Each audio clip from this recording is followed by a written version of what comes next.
previously on I hated him, until I didn't. I said yes to New York. 6 months, half a world away from Jaewon, we'd just found each other, just declared our love, just proven we could have both career and love. And then the email arrived, New York, 6 months, leading the expansion, the opportunity of a lifetime, and the hardest choice I'd ever made. But Jaewon said, trust us, we're strong enough for this. So I accepted. But New York was brutal, 16-hour days, impossible deadlines. The time difference became an ocean between us. Our calls got shorter, less frequent, the silence grew louder. Month 3, we fought, really fought. Is love enough? He asked. I didn't know the answer. Month 4, he surprised me. Flew to New York for a week. It was perfect, like nothing had changed. But then he left, and the goodbye was worse than the first. The last 2 months were agony. We barely talked. The distance was winning. And now I'm going home. But what if there's nothing left to come home to? Shh. What if 6 months destroyed us? The next morning, I sent the email accepting the position. The response came within an hour. Congratulations. We'll send the full details by end of day. Welcome to the New York team. I stared at the words, feeling the reality settle over me like a weight. 3 weeks. I had 3 weeks before everything changed. Jaewon took me to lunch to celebrate. We went to the cafe where we'd had our first real conversation, back when we were still pretending we didn't like each other. Remember when you threw coffee at me? He asked, grinning. I didn't throw it. I accidentally spilled it. You threw it. It was an accident. Sure it was. He was laughing now, and I couldn't help but join in. It felt good to laugh, to remember where we'd started and see how far we'd come. I'm going to miss this, I said softly. Miss what? This. Us. These easy moments. Jaewon reached across the table, taking my hand. We'll have them again. In 6 months, we'll be right back here, arguing about whether you threw coffee at me.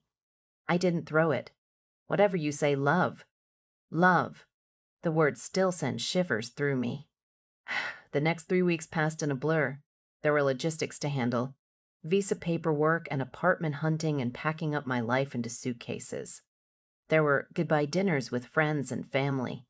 There were long conversations with Menji about staying connected and not forgetting where I came from. And there was Jaewon. We spent every moment we could together. Dinners and walks and quiet nights in. Making memories to hold on to when we were apart. Take lots of pictures, he said one night as we walked along the Han River. I want to see everything. Your apartment, your office, the city. All of it. I will. And call me even if it's the middle of the night for me. I don't care. I will. And remember that I love you. Every single day, remember that. I stopped walking, turning to face him. The city lights reflected in his eyes. How am I supposed to leave you? I whispered, the same way I'm going to let you go. By trusting that this isn't goodbye. It's just see you later. He pulled me close, and I buried my face in his chest, breathing him in, trying to memorize everything. The way he smiled, the way he felt, the sound of his heartbeat. 6 months, I said against his shirt. 6 months, and then forever. Forever. It sounded like a promise, like a dream. I wanted to believe in forever. The night before my flight, Jaewon stayed over. We didn't sleep much. Just held each other, talking in whispers about nothing and everything. What if you forget what I look like? I asked at some point in the early morning hours. Impossible. Your face is burned into my brain. What if you forget the sound of my voice? I'll call you every day just to hear it. What if... He kissed me, cutting off the question. When he pulled back, his eyes were serious. Sua, stop. We're going to be fine. You don't know that. I do. Because I'm not letting you go. Not really. You're taking my heart with you to New York, remember. I need you to bring it back. I fell asleep in his arms as the sun started to rise, feeling safe and terrified all at once. The airport was crowded and loud and overwhelming. Jaewon carried my bags to the check-in counter, his hand never leaving mine. Minji was there too, crying even though she promised she wouldn't. "It's only 6 months," I told her, even though I was crying too. I know. I know. But still. She hugged me tight, whispering in my ear, "Go be amazing. Show them what you're made of." Then it was just Jaewon and me, standing at the security checkpoint. Running out of time. "This is it," I said stupidly. "This is it. 6 months. 6 months." He cupped my face in his hands, thumbs brushing away my tears. "I love you, Lee Suoa. That doesn't change just because you're getting on a plane. I love you too. So much. Then go. Go be brilliant. Go change the world. And then come home to me." He kissed me one last time. A kiss that tasted like goodbye and promise and hope all mixed together. When we finally pulled apart, I could barely see him through my tears. "I'll call you when I land," I managed to say. "I'll be waiting." I forced myself to turn around, forced myself to walk toward security, forced myself not to look back. But at the last second, I couldn't help it. I turned. Jaewon was still standing there, watching me. When our eyes met, he smiled, that smile that had started all of this, that smile that made me believe in impossible things. He raised his hand in a small wave. I waved back. And then I walked through security, leaving my heart behind. The flight was 14 hours long. I spent most of it staring out the window, watching the world pass below. Somewhere over the Pacific Ocean, I let myself cry, really cry, for everything I was leaving behind, for the fear of what lay ahead, for the uncertainty of whether love could really survive this kind of distance. But I also let myself hope that Jaewon was right, that 6 months wasn't forever, that what we had was strong enough to weather this storm. Hope that I could have both, the career and the love, the dream and the reality. Hope that when I came home, he'd be waiting. New York was overwhelming. The city was massive and loud and never stopped moving. My apartment was tiny, a studio in Manhattan that cost more than my entire salary back home. The office was sleek and modern and filled with people who spoke too fast and expected too much. I called Jaewon the moment I got to my apartment, even though it was 3 a.m. in Seoul. He answered on the first ring. "You made it," he said, and I could hear the relief in his voice. "I made it. How is it? Terrifying, exciting, lonely. Tell me everything." So I did. I told him about the flight and the taxi ride and the apartment and the view from my tiny window. I told him about the noise and the crowds and how different everything felt. And he listened, really listened, like my words were the most important thing in the world. "I miss you already," I admitted. "I miss you too. But you're going to be amazing, Sua. I know you are." "How do you know?" "Because you're you, and you are the most incredible person I've ever met." We talked until the sun came up in New York, until I could barely keep my eyes open. "Get some sleep," Jaewon finally said. "You have a big day tomorrow." "I don't want to hang up." "I know, but I'll call you tomorrow. And the day after that. And every day until you come home. Promise. Promise. I love you. I love you too. Now sleep." I fell asleep with my phone still in my hand, his voice echoing in my ears. The first week was brutal. The time difference meant we were living in opposite worlds. When I was awake, he was sleeping. When he was at work, I was trying to sleep. We managed stolen conversations in the gaps. Video calls at odd hours where we were both exhausted but desperate to see each other's faces. The work was intense. Setting up a new office from scratch meant long hours and constant problem solving. I was learning and growing and being challenged in ways I'd never experienced. But God, I missed him.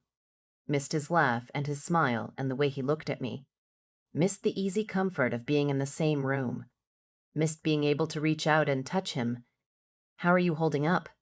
Minji asked during one of our calls. "I don't know. Some days I feel like I'm exactly where I'm supposed to be. Other days I want to get on the next plane home. That's normal." "Is it?" "Of course. You're living your dream and missing the person you love. Both things can be true." She was right. Both things were true. I threw myself into work. led meetings and made decisions and slowly started to build something real. The New York team was talented and driven, and they respected me. Not because of who I was dating or what connections I had, but because of what I could do. It felt good. It felt right. But every night, when I was alone in my tiny apartment, I ached for Jaewon. We video called every day, sometimes for hours, sometimes for just a few minutes. But we never missed a day. "Show me your view," he'd say, and I'd turn the camera to my window, showing him the Manhattan skyline. "Show me yours," I'd reply, and he'd show me Seoul at night. The city lights twinkling. 5 months left, he said one night, about a month in. 5 months. We're almost through one. We can do this. Can we? We are. We're doing it right now. But it was hard. Harder than I'd expected. There were moments when the distance felt insurmountable. When I wanted to tell him about my day but couldn't find the words through the exhaustion. When he was dealing with something at work and I couldn't be there to support him.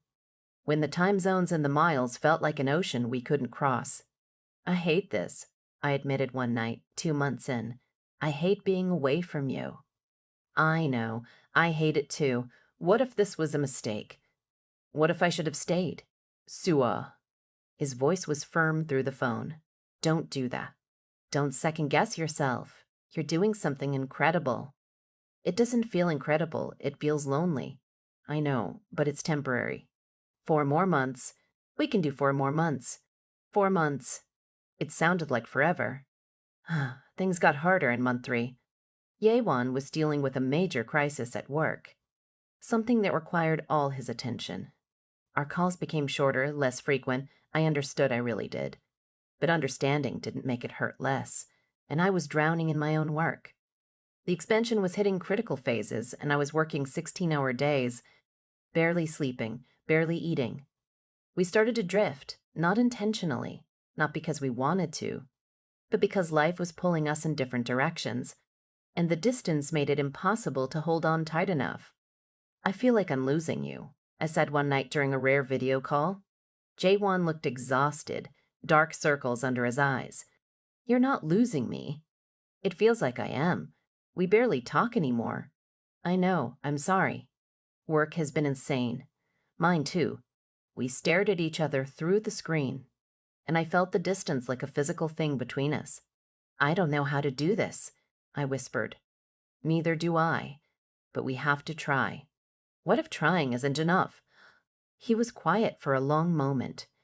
"Then what are you saying, Sua?" "I don't know. I don't know what I'm saying. I miss you. And I'm tired. And I don't know if we can keep doing this. We have 3 more months. Just 3 more months. And then you come home. And then what?" "I go back to my job. You go back to yours. And we pretend this didn't almost break us." "It's not breaking us." "Isn't it?" The silence stretched between us, heavy and painful. "I love you," Jaewon finally said. "That hasn't changed." "I love you too." But is love enough? I saw something flicker in his eyes. Hurt. Fear. Anger, maybe. "I don't know," he said quietly. "I guess we'll find out." Oh. We hung up shortly after that, both too tired and too hurt to keep talking. I lay in bed that night, staring at the ceiling, wondering if I'd just destroyed the best thing that ever happened to me. My phone buzzed. A text from Jaewon. "I'm sorry. I'm exhausted and stressed, and I took it out on you. But I meant what I said." "I love you. We'll figure this out," I typed back. "I'm sorry too. I love you. Always." But as I fell asleep, I couldn't shake the feeling that love might not be enough to bridge the distance between us. Month 4 brought a surprise. "I'm coming to visit," Jaewon announced during one of our calls. "What?" "I have a week off. I'm coming to New York. I already booked the flight." My heart leaped. "Really? When?" "Next week. I land on Friday." "Jaewon, that's amazing." He smiled, and it was the first real smile I'd seen from him in weeks. "I need to see you. I need to hold you. I need to remember why we're doing this." "Me too." "God, me too." That week crawled by. Every day felt like a year. But finally, Finally, Friday arrived. I left work early and went straight to the airport, my heart pounding the entire way. When I saw him walking through arrivals, everything else disappeared. He looked tired and rumpled from the flight, but he was here. He was real. He was mine.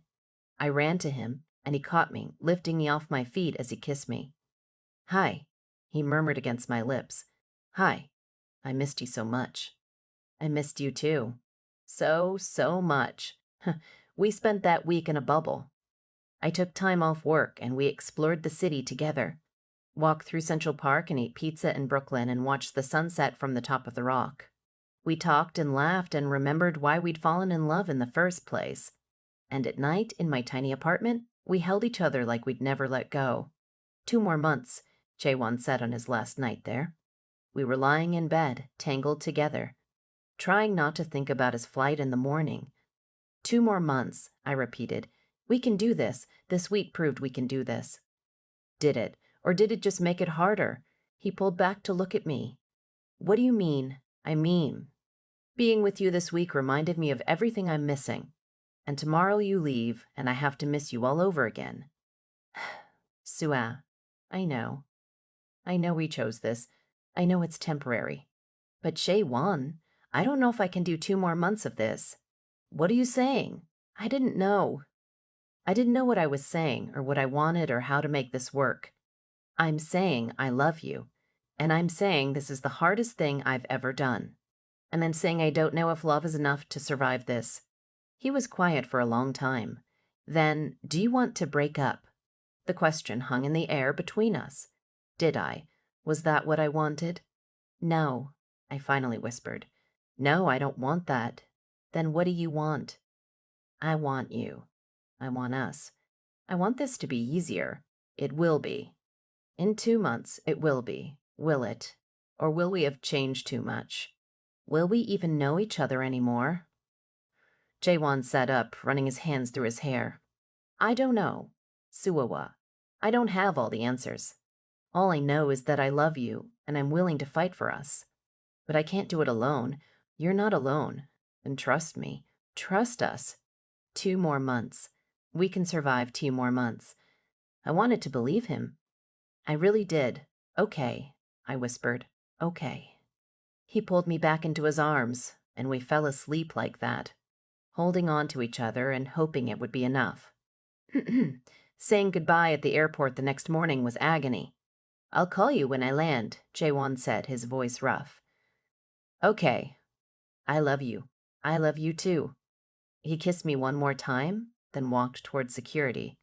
I watched him go, feeling like part of me was leaving with him, and as I drove back to my empty apartment, I couldn't shake the feeling that something had shifted, that the distance was winning, that maybe, despite everything, love wasn't going to be enough. The last 2 months were the hardest. We talked less. Not because we didn't want to, but because it hurt too much. Every conversation was a reminder of what we didn't have. Every video call showed us how tired and stressed and lonely we both were. 1 more month became our mantra, but it felt hollow. I threw myself into work, finishing the expansion project with everything I had. The New York office was thriving, the team was strong, and I'd proven myself beyond any doubt. But the victory felt empty without Jaewon to share it with. You're coming home soon, Minji said during one of our calls. Aren't you excited? I am. I think. I don't know. What's wrong? What if we can't fix this? What if the distance broke us and we just don't know it yet? Then you'll figure it out when you get home. But Sua, you can't give up before you even try. She was right. I knew she was right, but I was terrified. My last day in New York was bittersweet. The team threw me a goodbye party. They gave speeches about my leadership and my vision and how much I'd accomplished. It should have felt triumphant. Instead, I just felt tired. That night, I packed up my tiny apartment, boxing up 6 months of my life. Jaewon called as I was taping up the last box. Tomorrow, he said. Tomorrow, he said. I'll be at the airport, waiting for you. Okay. Sua, are we okay? The question I'd been avoiding for weeks. I don't know, I admitted. I hope so. He was quiet then. Me too. We didn't talk much after that. Just sat on the phone together in silence, connected but apart, until I had to hang up to finish packing, as I fell asleep that last night in New York and wondered what I was going home to. Would Jaewon still love me? Would I still love him? Or had 6 months of distance turned us into strangers? Tomorrow I'd find out. Tomorrow I'd see if love really could survive anything. Tomorrow I'd learn if we'd made it through the hardest test of all. But tonight, alone in my empty apartment, I let myself cry. For everything we'd lost. For everything we'd survived. For everything that was still uncertain. 6 months ago, I've left Seoul with hope and fear in equal measure. Now I was going home with the same mixture, wondering if the man I loved would still be waiting, wondering if we'd survived, or if the distance had won after all.